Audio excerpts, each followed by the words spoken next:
Yung ngayon pa lang, sinasabi ko sa inyo, tatanggalin ko kayo sa inyong trabaho. Ito po ho ang simula ng ating unang termino bilang punong bayan ng bayan ng Tansa.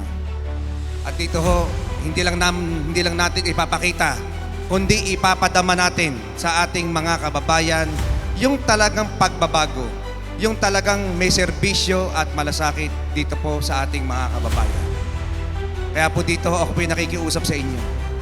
Kahit po sa mga punong barangay natin, sa lahat ng empleyado ng ating lokal na pamahalaan, alam ko naman na kaya kayo pumasok dito dahil sa kagustuhan nyo na makapagserbisyo at makapagmalasakit sa ating mahal na bayan.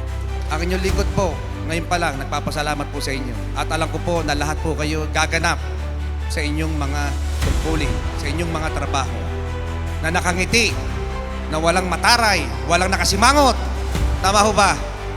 Dahil pag may narinig kami na nagreklamo niyan sa ating mga kababayan at napatunayan natin na totoo yung reklamo na yun, tinitiyak ko sa inyo, ngayon pa lang, sinasabi ko sa inyo, tatanggalin ko kayo sa inyong trabaho.